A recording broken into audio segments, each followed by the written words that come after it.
Hey, what's up, everyone? It's the Lemesis, your nemesis, but you can call me Lem. And welcome to just another Cheesehead podcast. It's been a while since I've said that. I want to welcome you guys today to a new episode that we're going to just talk about.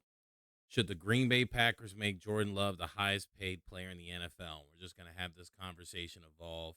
Not sure how long it's going to be. Hopefully, not too long. But I hope you all are doing well out there. As always, I'm here to educate my fans, and I'm educating the average cheesehead to be a smarter Packer fan, to know why it is they're right about what they believe or wrong about what they believe, right? But at the end of the day, it's all just opinions.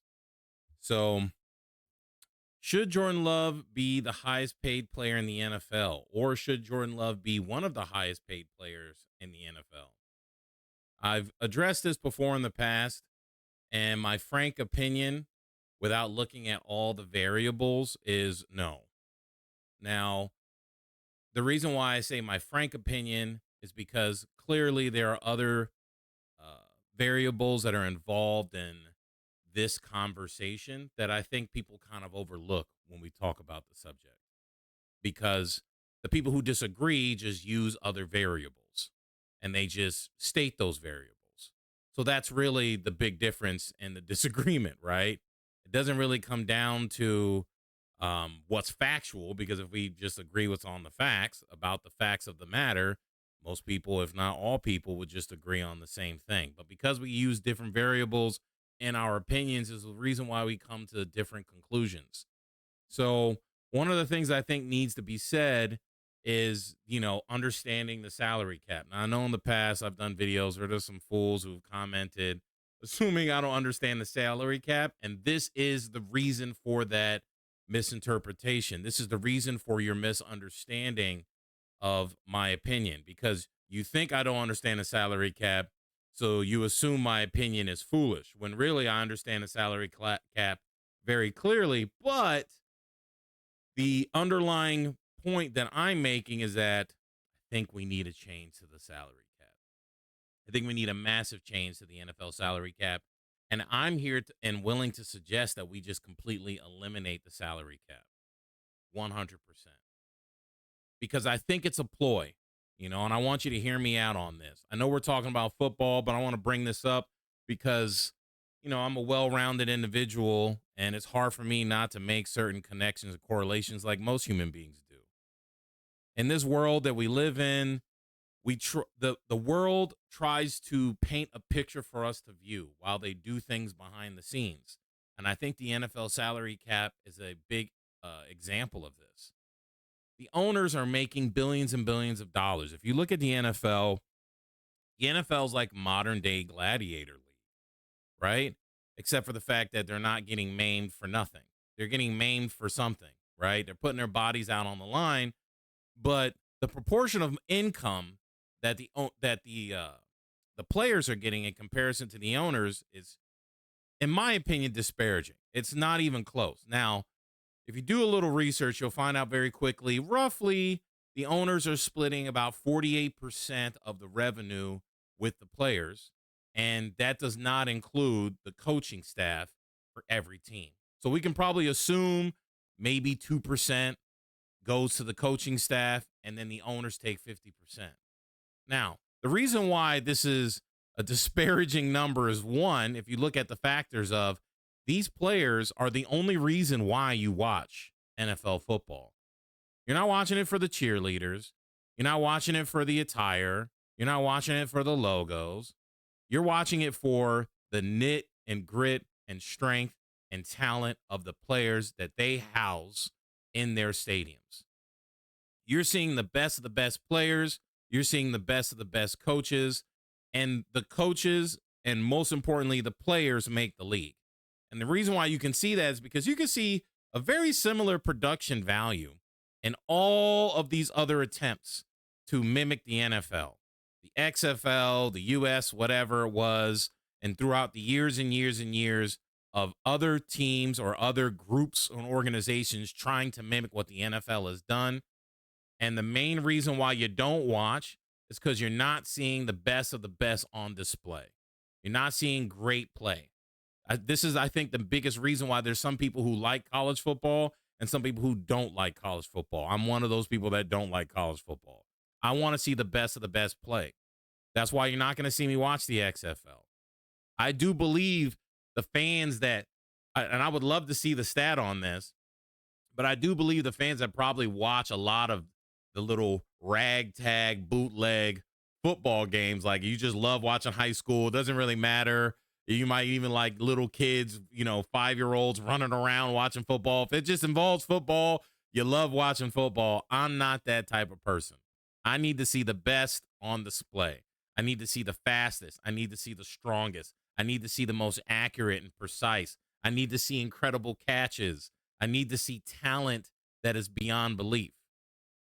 And I'm going to bring it back to the disparaging difference and why I don't believe 48% is enough for players. Because, if you look at the little bit of the history behind the salary cap, you know that the NFL was sued 2 times in the past, and that's by the NFLPA, and that's what created the whole free agency market. But if you just use common sense, we don't even have to go too much into detail. Not every player is getting paid hundreds of millions of dollars or even tens of millions of dollars. So when you look at 48% of the revenue being split and the owners getting the remainder of that, what you're really looking at is how many NFL players are even getting a majority of the 48% of revenue that's split with the NFL. The QBs, I would dare to guess that QBs alone across the entire league, of the 48% that's split with the NFL owners, are probably making up half of that. Very easily. So for QBs to be making up maybe potentially half of that or even a third of that, whatever value you want to put on it, it's larger because quarterbacks in the league get paid boogles amounts of dollars.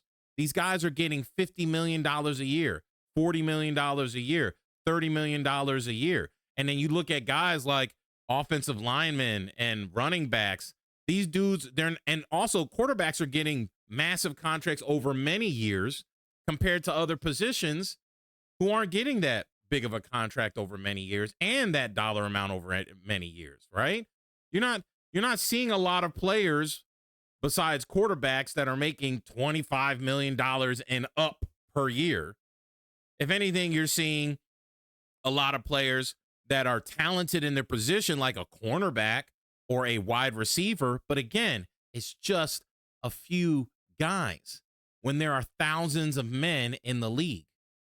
So when you look at that number with the salary cap of roughly 48%, even if you want to call it 50% of the earnings is split between the owners and the players, to me, that's not enough. And that is the stat that I believe is the main crux behind what my opinion is on this. You can't have men who put their bodies on the line. And not too long ago, I read an article a while back, but I'm sure it's not much different today, that you see that the majority of NFL players who play in the league, they end up broke with nothing when it's all said and done and injured. Now, if the majority of the players in the league play in the NFL and end up, and I want to say it was like 70+% of players who play in the NFL end up broke with nothing. Now, I will say this. Is it 100% on the owners that happens? No, of course not. Right? If you take somebody who doesn't know how to spend money well, it's just like the same statistics that you see in the lottery. You give somebody who doesn't know how to manage money, you give somebody who doesn't know how to budget that kind of money, what happens? They just squander it all. So even if you give them hundreds of millions of dollars, right, they're going to squander it all. And it's not the NFL's responsibility to do that. I get that. But I do believe the after effect of having that happen to the players that are in your league points to a greater discrepancy. It's an exploitation system, right? You take guys who just dedicate their whole lives to get into the NFL. You exploit them, you use their bodies. It's just a carousel. You change the league's rules, you change things inside the NFL to try to highlight your best players to keep them playing for as long as you possibly can. But most of the men who play in the NFL just get kicked to the curb and you never hear them again. You never hear of them again at all. The average lifespan of like the NFL player, I want to say last time we looked it up in one of our videos, was like 3 years, maybe less. It was like insane. The average NFL career is really, really short. So when you see players like Aaron Rodgers playing for so long and Tom Brady playing for so long and, you know, all these greats, you have to remember these greats make up a very small pool of the pot that the average guy you never really even see. He comes and he goes, he gets a decent sized bag. Of course, he makes much more than you and I make, but then he's gone. And that brings up my next point, that the reason why you're hesitant, I'll say this. I would not pay Jordan Love. I would not make him the highest paid player in the NFL. I know I would probably lose Jordan Love, and I would bank on that. I would actually roll the dice because I don't think the guy's really all that great, and I can go into a bunch of reasons why. But I wouldn't do that because I don't like the fact that the NFL owners are using the salary cap as a mechanism to cause the people, you and me, the listener who's listening right now, to think, oh, you're an idiot, Lem. You shouldn't be thinking this because that's just how the NFL is, and that's just the way it is. When at the end of the day, the bigger issue is that the owners themselves have created this problem so that you don't focus on them exploiting people and creating another problem on the back end while they rake in the dollars. Like, you don't go to the NFL game for the concessions. You go for the NFL game for the players, for the play, to see your favorite player. The players should be making the bulk of the money. We should honestly be seeing a 70 to 30% ratio where the players are making at least, I'll even go as low as maybe 65%. And the owners are bringing in the 30 to 35% because these guys are putting their bodies on the line and they're not being valued at their dollar worth, their worth. Now, that's going to be up to the players. They're going to have to negotiate in the NFL Players Association when they have the next bargaining agreement that comes up. And I think they should do that. And I think they should get their worth. But I do think we should get rid of this salary cap altogether so that players are not trying to because quarterbacks are super important. So a part of me sees why you'd want to pay a quarterback that much. And I think based off the current system we have now, my answer would be no, because he hasn't earned it. I would not pay Jordan Love that much. But if we had a different system where there wasn't a salary cap, again, I'm not too familiar with the Major League Baseball, but I'm pretty sure they do not have a salary cap. Well, I think owners need to put their money where their mouth is, and they need to pony up, and they just need to pay players what they think their worth is. So this entire conversation of what guys should be making or shouldn't be making goes out the window. If we raise the value of every position in the NFL to a dollar amount that is suitable for the amount of grind, and again, that's very subjective. I'm not sitting here acting as if this is not a subjective opinion, but I do believe that these guys deserve to be paid more objectively. Whatever that dollar amount, whatever that value is, I think should be proportionate to how successful the team is based on their contribution to the team and their wins and their losses. And there's a lot of talk and a lot of conversations that I see in sports talk radio, and I see on YouTube, and I see on television, where we talk about certain positions in this way, specifically quarterbacks, in this unrealistic way. And it drives me nuts because you hear stuff like, well, I'll say Jordan Love shouldn't be the highest paid player in the NFL. Again, that's subjective, and the variables that are currently in place gives me that opinion. If you change the salary cap and guys are just getting paid left and right, then this becomes very trivial. You don't really care anymore because you just want your owners to pay the guys to make your team win. Now that brings the whole, well, we don't want the NFL to turn into Major League Baseball where the guys who just have the most money are winning. Well, guess what? That's pretty much what happens everywhere else. The NBA just made a change drastically to try to limit that because, you saw with the Golden State Warriors and the NBA, they they went over the luxury tax over and over and over just to keep Steph, just to keep Clay, just to keep Draymond for year after year after year. And now Clay is he's on the Dallas Mavericks and they broke that team up. But my point is, I think that matters. The pressure needs to be more on the owners, right? Instead of trying to distract us to be fighting with each other, having these foolish opinions without looking at all of the variables that are included. This is one of the reasons, again, why I say this is not just your ordinary podcast. Yeah, I'm just another cheesehead, but I have a wealth of knowledge to bring to the table. I'm not just going to sit here and be a voice, an extra voice that's in the crowd, just saying the same garbage. I'm going to give you logical reasons. I'm going to get you to think deeper than what you've thought before for you to understand, to be a more informed fan. So with the system set up the way it is now, if you have a salary cap, this hinders the Green Bay Packers. Jordan Love has had literally only 8 games where he performed well. The beginning of the season, he was trash. And no one has ever seen any tape legitimately on this guy. And there's always something known as the sophomore slump, which means people see your performance in year one. You have a breakout season. You've seen it with so many players in the past. Now, I'll say someone like RG3, he got injured, but he came back from his injury and was never the same again. You see it time and time again. A ton of players perform well in their first year. They look absolutely amazing, but can they do it again?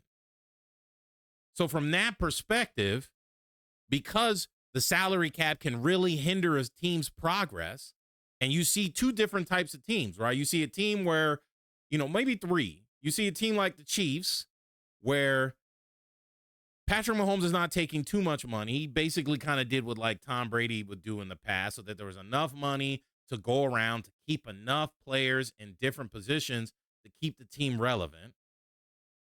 And then you get teams like, unfortunately, the Green Bay Packers of old with Aaron Rodgers taking large amounts of money. He did restructure his contract, but you see this with all quarterbacks who get paid tons and tons of money. They take all of that money away from the team. The team can't build around it. And then you just have this, you hope you have this talented QB who doesn't have really any great help around him. We just assume he's great. And we have these stupid conversations that just because we pay a quarterback hundreds of millions of dollars, that we think that he should be the person to take the team over the hump to win every single game. And this is part of the problem. Now it's a solution for the NFL. It's a solution for sports media because it allows us to change the narrative, right? We change the focus. We shift everything. That's what happens in politics. That's what happens in the world. They don't want you focusing on the reality of the situation. They want you to focus on this pseudo reality that they paint a picture over on the right-hand side. And then you focus on that and you're an uneducated fan. No, a quarterback cannot win all on its own. We can go over countless stats and game after game with what people consider the greatest quarterback to ever play in Tom Brady. And literally, I could probably take away 5 of his Super Bowl rings easily without him even being involved in the play. And you guys know it. Vinatieri doesn't make 3 field goal kicks. You take 3 Super Bowls away. Russell Wilson hands the ball off to Marshawn Lynch. You take another Super Bowl away. That's 4 Super Bowls easily. Can I keep going? The Falcons just have to score, I think, another touchdown, and it's over. Now, that's more of a stretch because it's like, oh, they have to score another touchdown. But my point is, there are minute things that have happened that had nothing to do with Tom Brady, but we just think he's the greatest ever because he was a part of a team that was the greatest. When you look at the stats about, again, and I'm not trying to make this all about Tom Brady, but my whole point is it's not one guy. So when you have conversations like he's the greatest ever, you get a lot of illogical people who use the same reasoning that you're being fooled into thinking is true. Right? It's not logical for you to think Tom Brady's the greatest and he willed his teams to play when they won by the kicker making the field goal. If he doesn't make that field goal, what happens? You don't know. None of us know. Because it's a team sport. And it's stupid and illogical to say, because we're going to pay Jordan Love $100 million per year, $50 million per year, whatever the amount is, that if we lose, oh, it's because of him. Or if we win, we say it's because of him. No, this is a team sport. You can't win unless you have all your positions for the most part shored up, or you have mechanism in places to help where you're weakest. You got to have a defense. Defense wins championships. Tom Brady doesn't win any of those Super Bowl rings without a great defense behind him. Top 10 in scoring defense. Every single time he did that. I want to say it was a stat like over his 22 years playing, when he won the Super Bowl and went like 10 times to the Super Bowl, he had a top scoring defense in the top 10 every time. And you look at other great quarterbacks in the league, they didn't have that. Hence why they didn't go. So we're creating this world where it's really just meant for media, if you think about it. It's meant for shows like this, where I should be able to really benefit and profit off of that. I should be able to just keep pumping these types of videos out. But that's the reason why I don't pump so many videos out. That's why I don't pump so many podcasts out, because to me, the conversation is foolish. I don't want to get involved in a lot of these stupid conversations without seeing the bigger picture, which is why I use one of their stupid little questions like, should the Green Bay Packers make Jordan Love the highest paid player in the NFL? But I answer it in a correct fashion, in a logical, succinct fashion. And that's what I want to do with you guys, is I'm going to tell you my opinion, but I'm going to give you context to my opinion, so that you're not sitting here with the clickbait in the comments and you just, well, first, I'm not clicking you. I'm not baiting you, but you guys, I call it like the clickbait of the comments, where you just want to say these ridiculous, radical comments that make absolutely no sense when there's no context to it. And I'll admit there's fault on my end. But I mean, hey, I'm making a podcast. You're not. You're just listening. But hey, I'm taking the time now, and I've done in the past, to explain, like, hey, this is why I have that opinion. The the cap is flawed. We need to get rid of it 100% completely, because it's a very complex situation that we overlook, and then we draw all these retarded conclusions from it. Another major factor behind why I don't think, not just Jordan Love, because I want to go over just the highest paid players in the NFL. That's going to lead into my next point, is from top to bottom, Joe Burrow, just to go over the top 15 QBs. I'm getting this from CBS Sports. The top 15 QBs, and let's pull this up over here, is Joe Burrow at $55 million a year, Trevor Lawrence, Jared Goff, Justin Herbert, Lamar Jackson, Jalen Hurts, Kyler Murray, Deshaun Watson, Kirk Cousins, and Patrick Mahomes. Now, like, you heard that list, guys. That's retarded. What we're seeing is a talent deficiency. You guys know the great QBs that we just saw in the 90s, in the 80s, in the early 2000s. And now we're like at a massive drop off. If your best QBs in the NFL are, as of now, Joe Burrow, Trevor Lawrence, Jared Goff, you can maybe make an argument for Joe Burrow, but the best ability is availability, and this fool can't stay healthy at all. And I like Joe Burrow. The dude is mad cool. He's savvy. He got the swag. You know, he was celebrating when he won the national championship. I like how that dude, like, I would like to hang out with that cat. He seemed like a cool cat, but come on.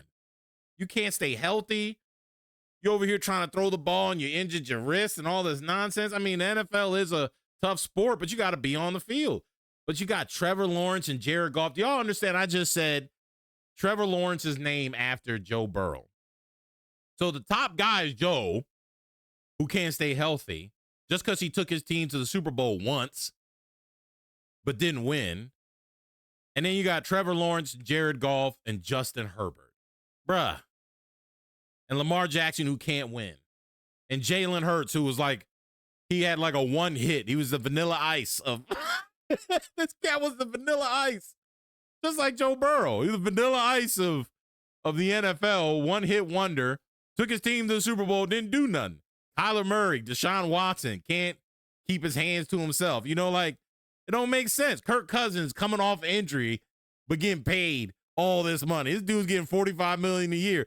This is the deficiency. And then when you finally get to Patrick Mahomes and Josh Allen, he's making 45 and then 43. Come on. That's the point, is we're paying these guys for being mediocre. Now, if there is no salary cap, you don't have an argument from me. Because another element of this, separate from just having the salary cap and not having the salary cap, is also from the perspective of, like, if I'm here trying to defend Joe Burrow as my friend, as my brother, as my cousin, I'm like, yo, go get that money. This system is so rigged, it's so stupid that we overvalue these QBs, and we've learned from history after history. I mean, you look at the history. QBs who get paid tons and tons of money typically don't win regularly, if at all. As soon as that bag gets hit, you guys all know, you're watching Just Another Cheesehead podcast, Aaron Rodgers, and I know a lot of people get upset at this. I don't. Aaron Rodgers, to me, deserved those contracts. He did restructure to make it easier for them to sign talent, but we lowballed everybody else. So it's little things like that that make me really upset, that, like, yeah, I want to win. And then we give these contracts out because that's the way the league is set up. But why are we going to, like, let's be real. We're going to get mad at this dude for changing his life. We act like Aaron Rodgers and Joe Burrow were like these wealthy dudes just living it up. No, they probably weren't that wealthy. Trevor Lawrence probably wasn't that wealthy. Jared Goff probably wasn't that wealthy. Lamar Jackson, Jalen Hurts, Kyler Murray, Justin Herbert, Deshaun Watson. I mean, maybe they came from decently, middle-class families, but, like, they weren't making $55 million a year. Maybe some guys were, maybe, I don't know anything about Trevor Lawrence. Maybe his family just, he grew up with a silver spoon in his mouth. But my whole point is, I'm betting most of these guys weren't that wealthy at all in comparison. I think the odds are in their favor. We're talking about millions and millions of dollars per year. And it don't mean just because mommy and daddy make money that they willing to share that money with you. There's a lot of, I know there's a lot of stories of, like, millionaires and billionaires, and they're like, yeah, I'm rich, not you. So, like, you want these guys to go get that bag. If I was Joe Burrow's friend, I'm like, hey, dog, go get that money. Because he might throw me a bag. So then it's like, we have to have that right perspective, right? Like, I see that. I understand that when I'm looking at this conversation. So from that perspective, Jordan Love, go get that money. Go change your life. Go change your mom. I'm sure your mom worked hard. If your dad is still around and he's not a bum, I'm sure your dad worked hard. I just didn't hear anything about his dad, but I know they talked about his mom. So I don't know his family situation. Maybe he still has his mom and dad there, and I'm just assuming. But my point is, go take care of your family. If you got a brother, if you got a friend, go take care of them. I don't got no problem with that. But then when you incorporate the fact that the salary cap is there and that it hinders the team to grow, and the owners do this on purpose, and they're sharing, it's a 48 to 52 split, and 2% is probably going to the coaches. And the owners who do nothing besides raking the cash, I mean, let's think about it. The owners sat there, bought these, inherited these teams. The league got better and better because talent got better and better. People came out to watch it. They started making more money. From them making more money, they built bigger stadiums to house these same guys. And the players are only making 48% of the revenue. And you think that's okay when quarterbacks and high-performing wide receivers and maybe, who else? Some running backs and some corners are taking the majority of the money. And offensive linemen and defensive linemen, for the most part, are being devalued. Linebackers, safeties, free safeties, all these positions are important. Kickers, they're all important. Kickers can win and lose games. So to me, when you look at the big picture, that's the reason why I have my opinion. It's kind of a yes and no. Would I pay him based on the situation? Hell no. Because the Green Bay Packers are going to be doomed. We don't know how this guy is going to perform once the tape is out on him and he's got a second year. We know how he performed in his first year. He was trash, and then he was good. And let's see if he can be good when everybody knows. That's the reason why we loved Aaron so much, right? I had the same kind of hate towards Aaron, but he came out and he proved, hey, man, I was decent my first year, and then I was spectacular. I just kept getting better and better, and then I won a Super Bowl. Now, I'll be glad to eat my words if Jordan Love does that. I'm just banking that he won't. Because I think we're at a time where we're just seeing a lot. Like, if your number one QB in the NFL with the highest QB rating is Brock Purdy, and then your second one is Dak Prescott, I think we got a problem. And then the third is Kirk Cousins. Something's wrong. Something is drastically wrong.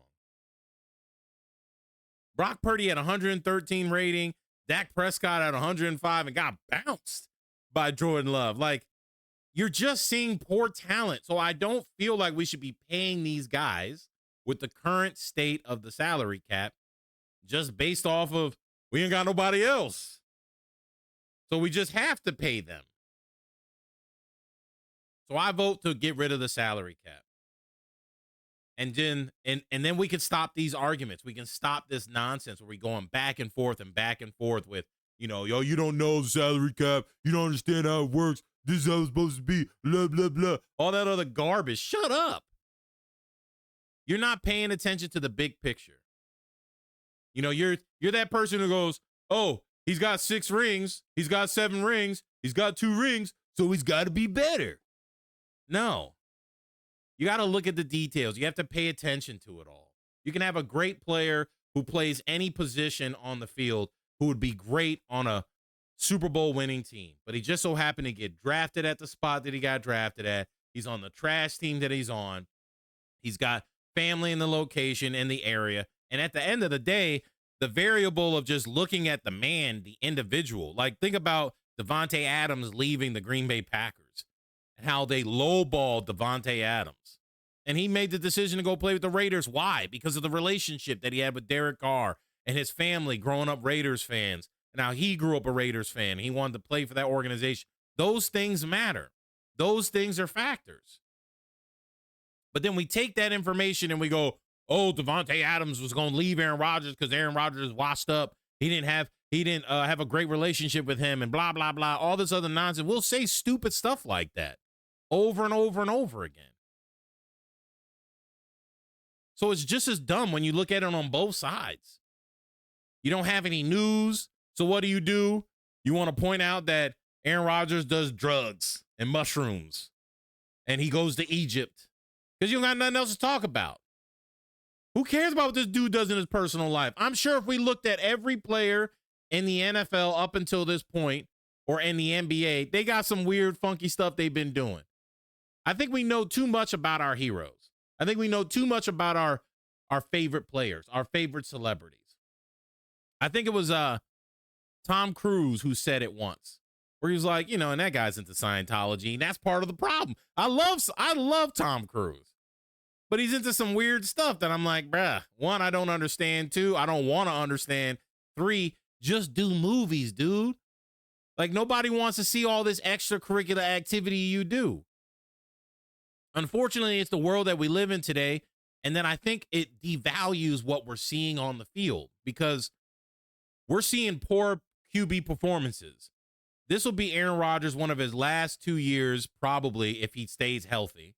And we're seeing the greatest quarterback, you heard me say it, the greatest quarterback play football better than anyone has ever done it. And he was on a trash team like the Green Bay Packers who didn't put the proper talent around him. We don't even need to argue that. That's a fact. And it wasn't because of him. When your defenses were giving up 30-something points per game, dog. And then you go to Tom Brady and you go, well, he's got 6, 7 rings.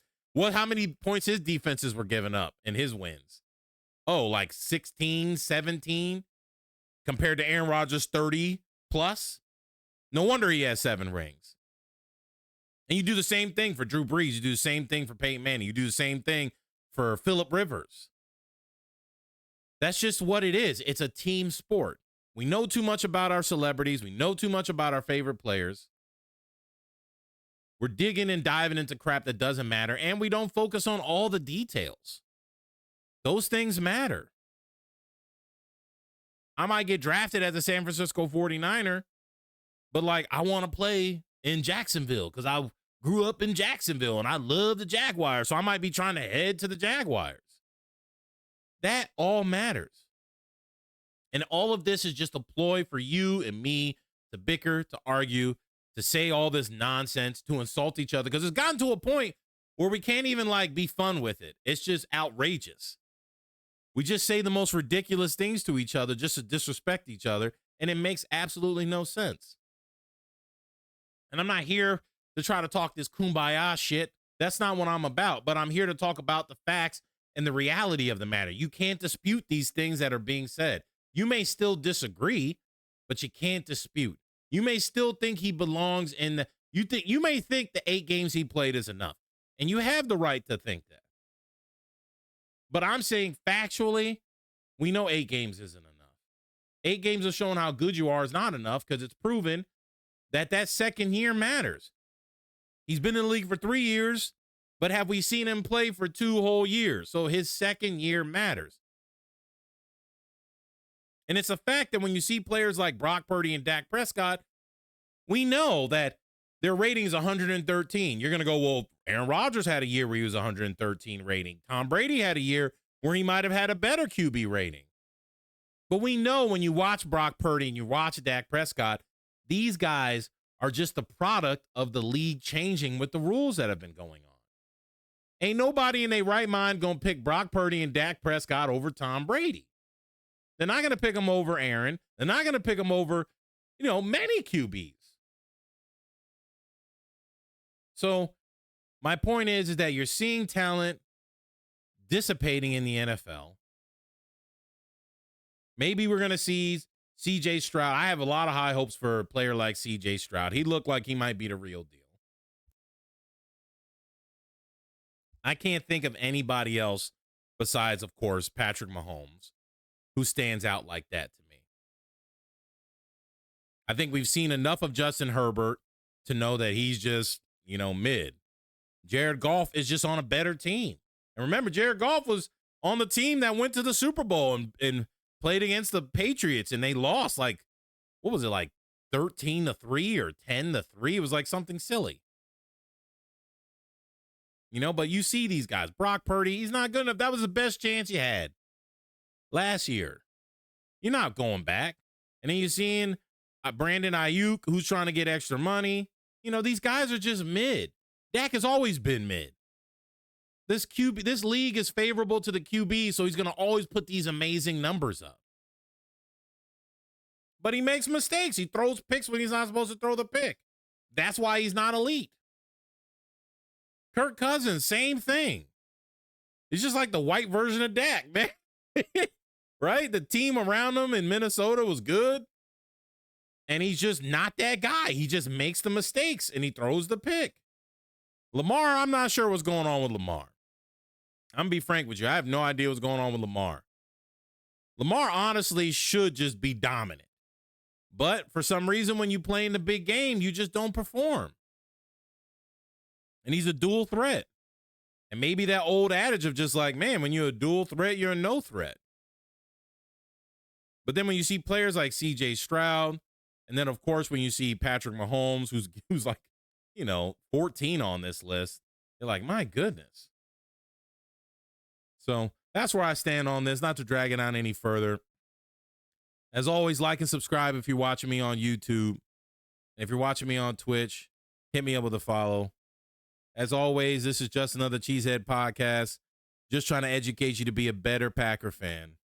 And I'm bringing some latest Packer news. So just hit me up, write in the comments, tell me what you think. Should the Green Bay Packers make Jordan Love the highest paid player in the NFL? If I know the typical Packer fan, the answer is probably yes. We got this silly optimistic viewpoint. You know, I'm a born again Christian, so when it comes to my faith, I'm all there with you. But I don't have any faith in these dudes. So I don't use that same optimism, and that's what I'm hinting at. I see people who kind of use that faith-like, godlike faith towards these players in their NFL team, and I'm just not there with you. I'm not. You got to show me more. And if you're going to strap us up, then you got to be better than Aaron Rodgers or just as good, or at least give me Brett Favre. And I haven't seen any of that. Now, you might see it in the way he throws the ball, blah, blah, blah. But Aaron wasn't throwing across his body and, you know, the 3 San Francisco 49ers in the area. That was ridiculous. You know, and then, of course, you beat the brakes off the Dallas Cowboys. What does that say? Nothing. It's Dallas. So, anyway, we'll see how this year goes. And you best believe if I end up right when it's all said and done, I want everybody who had that energy, everybody who was talking that stuff in the comments, to keep that same energy and bring it on back, because the odds are you're going to be wrong. And he's not going to be that guy. And guess what? If he is that guy, I'm in a great position. If I look like a fool, then I'm a glad fool. I'm happy because Jordan Love is the real deal. And we paid him early and he's not costing us too much. But if he looks like trash and the rest of the league catches up and he ends up being mid, he ends up being some kind of Donovan McNabb, somebody, a Kirk Cousins, a Dak Prescott, who we just pay a ton of money and he's just not that guy, I'm going to say I told you so. So, again, like and subscribe, follow, and thank you for listening. I'll catch you on the next one. Peace, love, and happiness. And if you don't know the Lord Jesus Christ, you should get to know him. It'll be the best decision you ever make in your life. Ask him to come into your life, and it will save you, man. Peace, love, and happiness. Really easy. I'll catch you guys on the next one.